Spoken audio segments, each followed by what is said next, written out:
Hi friends, welcome to my channel. ఈరోజు చెప్పే కథను చూడండి. నచ్చితే లైక్ చేయండి, సబ్స్క్రైబ్ చేయండి, షేర్ చేయండి, కామెంట్ కూడా చేయండి. ఇక కథలోకి వెళ్దామా?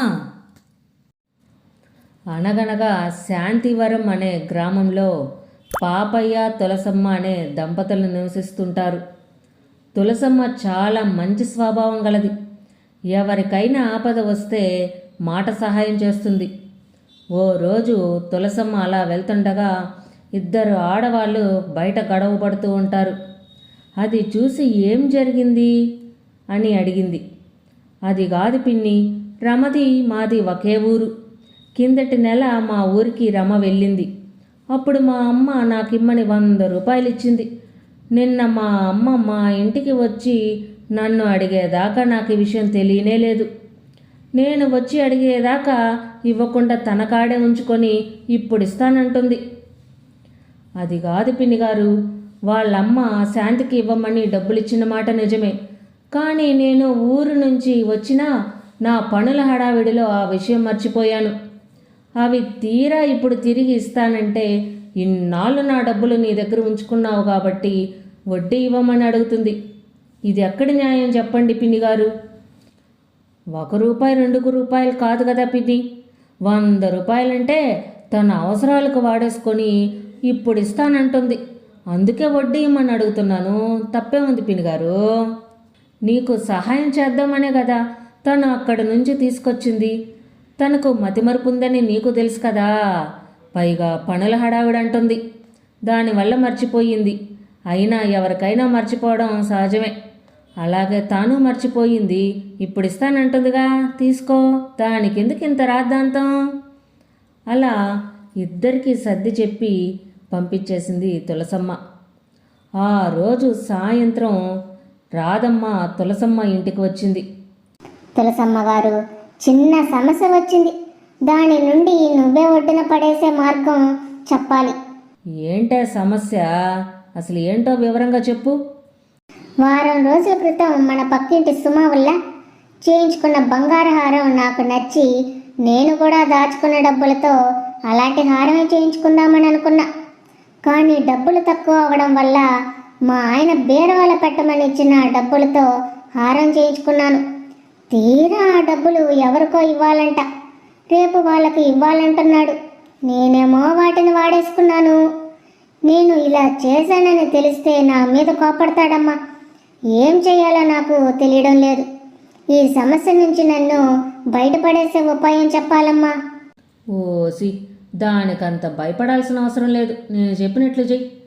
పక్క వీధిలో లక్ష్మి అని ఆమె ఉంది. ఆవిడికి కొత్త రకం బంగారం కొనాలంటే చాలా ఇష్టం. వాటి కోసం ఎంత డబ్బులైనా ఖర్చు పెడుతుంది. వెంటనే నువ్వు వెళ్ళి ఆమె దగ్గరికి నీ దగ్గరున్న హారాన్ని ఆమె కమ్మి వచ్చిన డబ్బులు మీ ఆయనకి ఇచ్చేయి. నువ్వు చెప్పింది బాగానే ఉంది. నువ్వు చెప్పినట్లే చేస్తాను. సరే, వెళ్ళు. అలా 1 వారం రోజులు గడిచిన తర్వాత ఈమె గురించి తెలిసిన వ్యక్తి రామయ్య తనకు న్యాయం చేయమని తులసమ్మ ఇంటికి వచ్చాడు. ఏం రామయ్య, ఎప్పుడు లేనిది ఈరోజు ఇలా వచ్చావు? ఏంటి సంగతి? చిన్న సమస్య వచ్చింది తులసమ్మ గారు. మీరేమి అనుకోనంటే మీ దగ్గర పనిచేసే సోమయ్య నా దగ్గర కొంత డబ్బు అప్పు తీసుకొని ఇప్పుడు నువ్వు నాకు డబ్బులు ఎప్పుడు ఇచ్చావంటున్నాడు. అవునా? అయితే ఇప్పుడే వాడిని పిలుస్తాను, ఉండండి. ఇప్పుడే పిలుస్తాను, వాడి సంగతి ఏందో తేలుస్తాను. ఒరే సోమయ్య, సోమయ్య! ఏంటమ్మగారు పిలిచారు?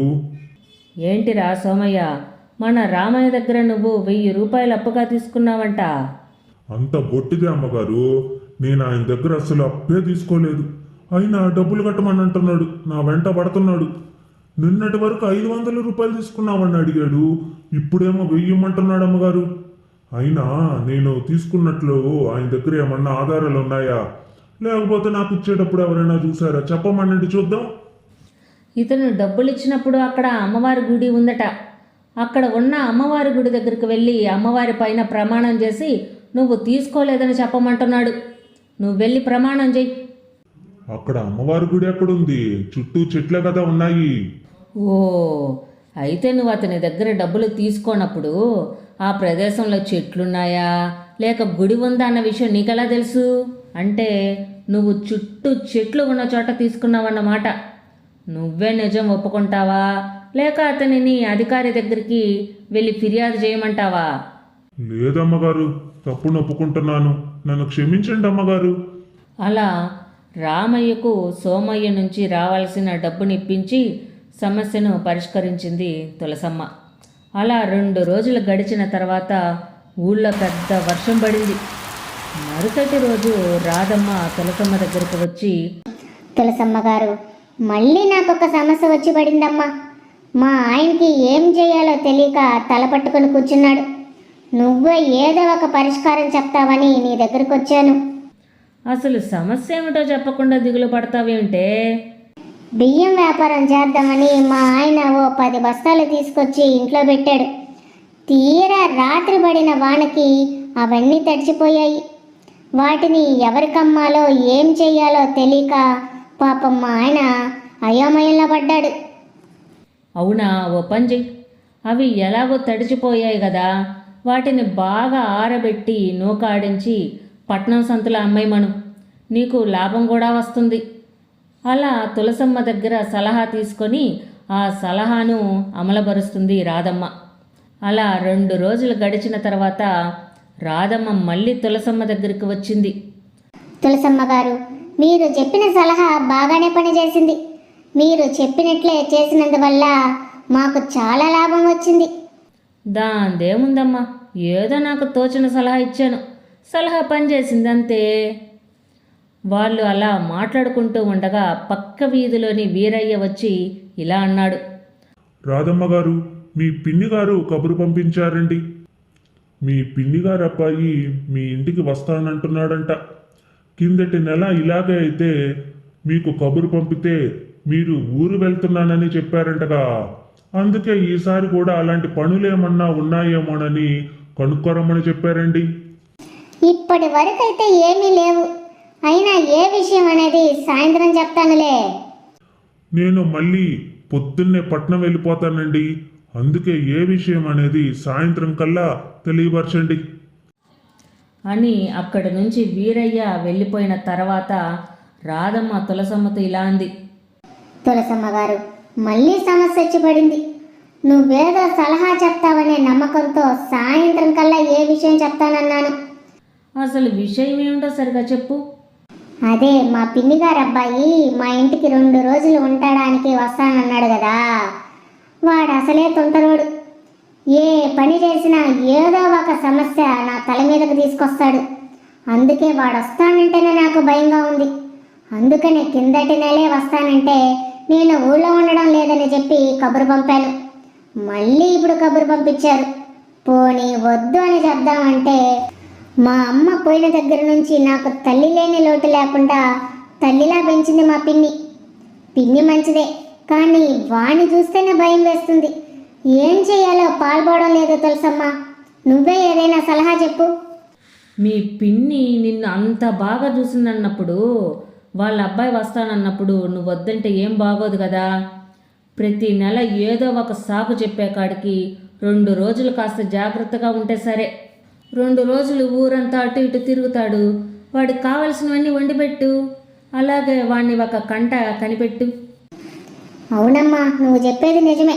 నువ్వు చెప్పినట్లే చేస్తాను. మా పిన్నికి వాణ్ణి పంపమని కబురు చెప్తాను. సరే, ఆ పని చెయ్యి. 2 రోజులు గడిచిన తర్వాత రాధమ్మ ఇంటికి వాళ్ళ తమ్ముడొస్తాడు. కుశల ప్రశ్నలు అయిన తర్వాత, ఏరా సోము, ఉండే 2 రోజులు జాగ్రత్తగా ఉండు. పోయినసారిలాగా ఎవరితోనూ గొడవ పడవాకు. అలాగే అక్క, ఎవరితోనూ గొడవ పడను. పోయినసారి కూడా నాదేమీ తప్పు లేదు. అయినా నేను రమేష్తో తప్ప ఎవరితోనూ తిరుగుతానక్క. వాడు లేకపోతే ఇంటి పట్టునే ఉంటాను. సరే. తులసమ్మ చెప్పినట్లే వాళ్ళ తమ్ముడికి కావలసినవి వండిపెట్టి మంచిగా చూసుకుంది రాధమ్మ. వాడు 2 రోజులు ఊరంతా బాగా తిరిగి వాళ్ళ ఊరు వెళ్ళిపోయాడు. మరుసటి రోజు రాధమ్మ భర్త రాజయ్య రాధమ్మతో ఇలా అన్నాడు. ఏమే, నా చొక్కా జేబులో 1000 రూపాయలు ఉండాలి. నువ్వేమన్నా తీసావా? లేదయ్యా, నేనేం తీయలేదే. కిందేమన్నా పడిందేమో, సరిగా చూడండి. అంతా బాగా వెతికేనే ఎక్కడా కనపడలేదు. నిన్న మీ తమ్ముడి దగ్గర 1000 రూపాయలు చూశానే. నువ్వు గాని ఇచ్చావేమోననుకున్నా. ఒకసారి వాడిని పిలువ అడుగుతాను. ఆ, వాడెక్కడున్నాడు? నిన్న సాయంత్రమే ఊరెళ్ళిపోయాడుగా. అందుకే వాడు నాతో కూడా చెప్పకుండా వెళ్ళిపోయి ఉంటాడు. ఇదంతా కూడా నీ వల్లే జరిగింది. నేను వద్దు వద్దు అంటున్నా, నువ్వే వాడిని రానిచ్చావు. నేనెక్కడ రానిచ్చాను? తులసమ్మ చెప్తేనే రానిచ్చాను, లేకపోతే నేను రానివ్వకూడదని అనుకున్నాను. మీరు ఏమన్నా చేసుకోండి. ముందు నా 1000 రూపాయలు నాకు ఇస్తావా, లేకపోతే మీ తులసమ్మ ఇస్తుందా? నేనెందుకు ఇస్తాను?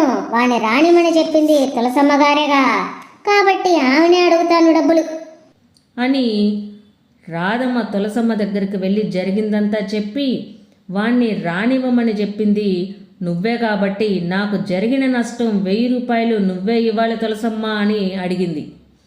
ఏమిటే రాధమ్మ, ఎప్పుడు లేనిది ఈరోజు కొత్తగా మాట్లాడుతున్నావు? నీకు నష్టం జరగడం ఏంటి, దాన్ని నేనివ్వడం ఏమిటి? అవును, మరి నా నష్టపరిహారం నువ్వు ఇప్పుడు ఇస్తావా, లేకపోతే గ్రామాధికారి దగ్గర ఫిర్యాదు చేయమంటావా? ఇస్తే ఇచ్చుకో. మీ ఇంట్లో డబ్బులు మీ తమ్ముడు దొంగతనం చేస్తే నువ్వు నా మీద ఫిర్యాదు చేస్తావా? చేసుకో ఫిర్యాదు. అలా గ్రామాధికారి దగ్గరికి వెళ్ళి రాధమ్మ జరిగిన విషయమంతా చెబుతుంది.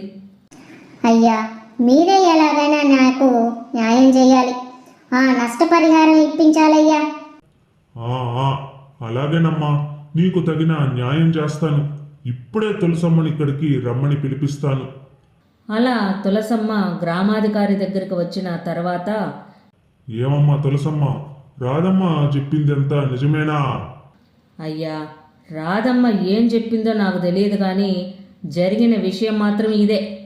అలా జరిగిన విషయం మొత్తం గ్రామాధికారికి వివరంగా చెప్పింది తులసమ్మ. ఇద్దరు చెప్పింది విన్న తర్వాత నాకు తెలిసింది ఏమిటంటే, రాధమ్మ, నువ్వు అసలు తులసమ్మ దగ్గరికి సలహా కోసం ఎందుకు వెళ్ళావు? ఇంతకు ముందు ఇలా సలహాలు ఏమన్నా తీసుకున్నావా? అవునయ్యా, 2-3 సార్లు సలహా తీసుకున్నాను. మరి అప్పుడు నష్టం ఏమీ జరగలేదా? మరి ఇప్పుడు జరిగిన నష్టాన్ని మొత్తం తులసమ్మనే ఇమ్మంటున్నావా?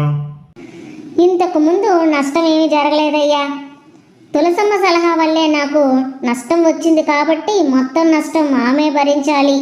అలా ఇంతకు ముందు తులసమ్మ సలహాల వల్ల ఆమె పొందిన ప్రయోజనాల గురించి గ్రామాధికారికి మొత్తం వివరించింది రాధమ్మ. అయితే నువ్వు తులసమ్మ దగ్గర 3 సార్లు సలహా తీసుకున్నావు. తీసుకున్న ప్రతిసారి నువ్వు లాభాన్నే పొందావు. కానీ ఈసారి తులసమ్మ సలహా వల్ల 1000 రూపాయల నష్టాన్ని పొందావు. అయితే మొదటిసారి 1000 రూపాయలు, రెండోసారి 2000 రూపాయలు, మొత్తంగా నీకు తులసమ్మ సలహాల వల్ల 3000 రూపాయల లాభం వచ్చింది. అలాగే ఒక్కసారి 1000 రూపాయల నష్టాన్ని పొందానంటున్నావు. అయితే నీకు వచ్చిన నష్టాన్ని మొత్తం తులసమ్మని చెల్లించమంటున్నావు కాబట్టి నీకు వచ్చిన లాభం మొత్తం కూడా తులసమ్మకే చెందుతుంది. అయితే నా తీర్పు విను. లాభం 3000 రూపాయల నుంచి నష్టం 1000 రూపాయలకు బోను, ఇంకా నువ్వే తులసమ్మకు 2000 రూపాయలు తిరిగి చెల్లించవలసిందిగా తీర్పు చెబుతున్నాను. అయ్యా నన్ను క్షమించండి అయ్యా, నా తప్పు నాకు తెలిసొచ్చింది. తులసమ్మ ఎంత ఉన్నతంగా ఆలోచించి మన గ్రామంలోని సమస్యలకు నా దాకా రానివ్వకుండా ఎంతో న్యాయబద్ధంగా వ్యవహరించి తగు సలహాలిచ్చి మీకు సమస్యలు పరిష్కరిస్తుంది.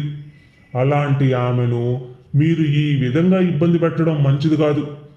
ఆమె సలహా మీకు నచ్చితే పాటించండి, లేకపోతే వదిలేయండి. అంతేగాని ఆమెను నిందించొద్దమ్మా.